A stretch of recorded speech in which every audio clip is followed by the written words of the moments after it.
Welcome back, Tiger fans. In this segment, we're going to talk a little bit about program histories. About Northwestern over the last 30 years, and again about Auburn heading into the bowl, and what we can expect if Auburn gets the win, how that can affect the program going into the 2010 season. Let's welcome back Wildcat William of Ford. Yes. Wildcat William. Yes. Okay, so let's talk a little bit about Northwestern's program history in the last 30 or 35 years. Some would call the late 70s, early 80s some of the worst college football ever to be played. What is your opinion about that? Well, at Northwestern, as I've illustrated to you, we have much more important things to worry about than football. So, when other programs were winning football games, we were putting out doctors and lawyers and all sorts of different professionals. So I don't see how this is relevant to the discussion. So would you say maybe that Northwestern's view on football in the late 70s, early 80s was barbaric, maybe? Barbaric?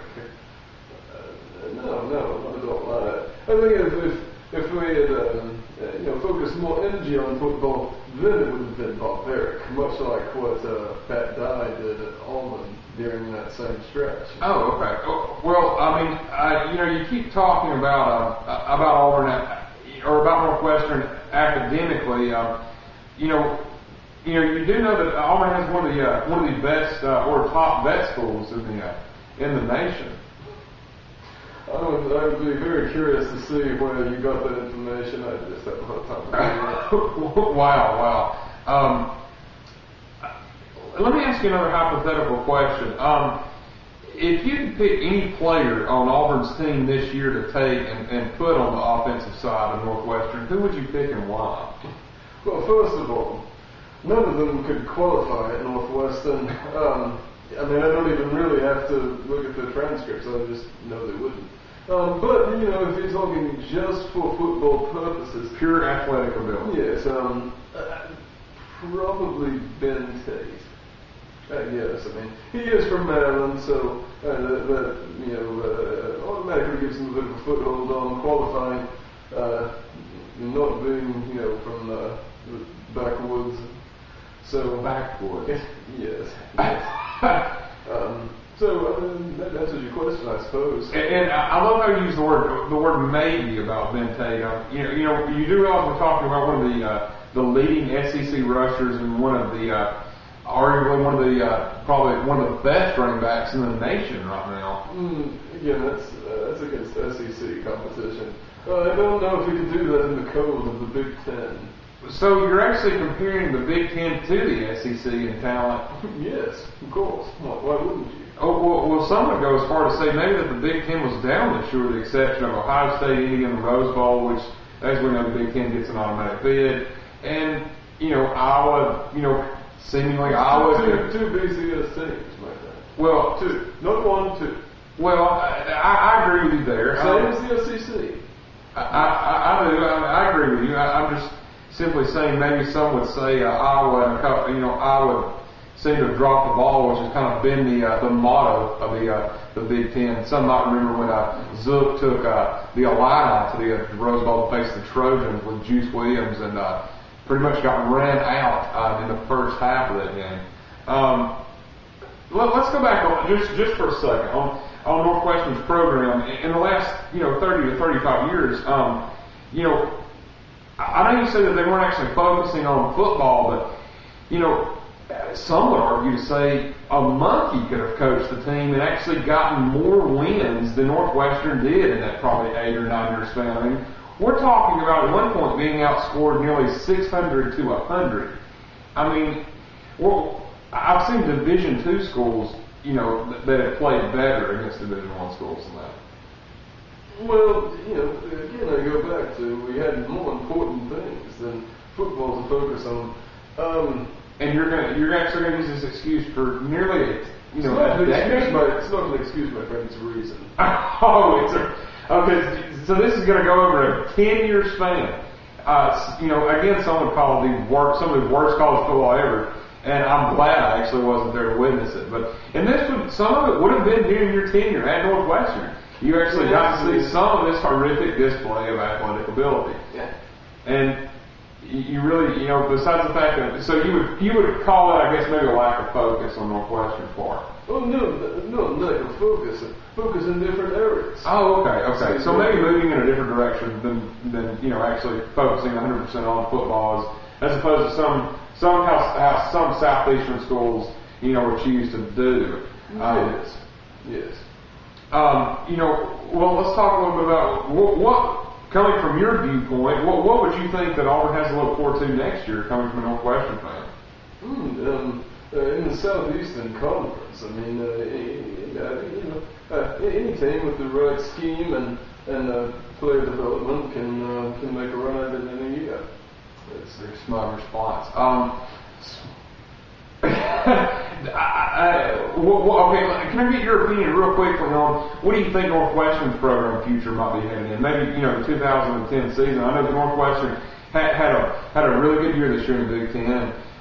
What do you think Northwestern's going to be able to do, next year? Maybe headed toward that elusive, maybe get to a BCS bowl or. I think, with the players we have coming back, I think the Rose Bowl is a strong possibility. The Rose Bowl. Yes. Really? So would you be confident in saying that maybe next year Northwestern, could go on to face, somebody said that USC was taking a year off, so you could see Northwestern next year maybe being in the Rose Bowl to face your Northwestern Wildcats? The only program that I would like to see Northwestern face would be Stanford. Stanford?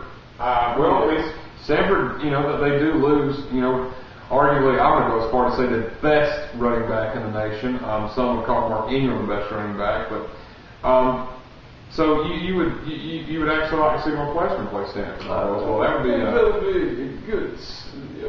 But both sides would be equally academically focused, and I have great respect for what Coach Harbaugh has done at Stanford. I agree. Well, I think it's time maybe for final predictions. What's going to be your final prediction? Come the ending of the fourth quarter for Auburn versus Northwestern. I'm going to say, but based on the Northwestern coaches' ability to out-scheme Auburn's coaches, I'm going to say Northwestern 10, Auburn 7. That's very legitimate. So you think it could actually end up being a defensive struggle based on that? Yes. Coming from both teams that don't rely on defense. Northwestern, I think they will play more ball control, try to keep it out of the hands of Auburn's offense. So maybe more of a shoot clock. Out of necessity. Yes. 10-7. All right. Well, like I said, hopefully Auburn can come away with a victory. I think my final prediction for the game. I don't want to offend you. I think that it will be, maybe a 31-17 victory for Auburn. I think Auburn comes out with just a little bit too much offensive firepower for Northwestern to be able to handle. I think Auburn defensively is going to be a little bit more prepared on that side of the ball for Northwestern. We'll see. But like I said, let's hope that next year this can carry Auburn into the 2010 season, and I think the offensive firepower is going to stay there. We've seen Gus Malzahn, and his bag of tricks does seem quite endless, and who knows what we're going to see in the New Year's Eve Bowl. But I think that Gus Malzahn will probably have quite a few tricks up his sleeve. So if you have any questions or any comments or anything, or any questions about this segment, or you want to see anything in the future, just shoot us an email at ask@footballontheplains.com. That's ask@footballontheplains.com. And be sure to follow us on Twitter. And again, if you have any questions or have any questions for Wildcat William, I'm sure he can probably take some time out of his busy lifestyle to answer them. So stay tuned. Hopefully for more interviews. And I just got word we might have Bama Bob back for maybe a pregame of the national championship against Texas. I know him and his RV, they're going to be prepared, so hopefully we can have them in here, and hopefully he won't get a little bit too wild. We know how he likes to get a little bit riled up in interviews. So stay tuned, and hopefully more. And War Eagle, Tiger fans.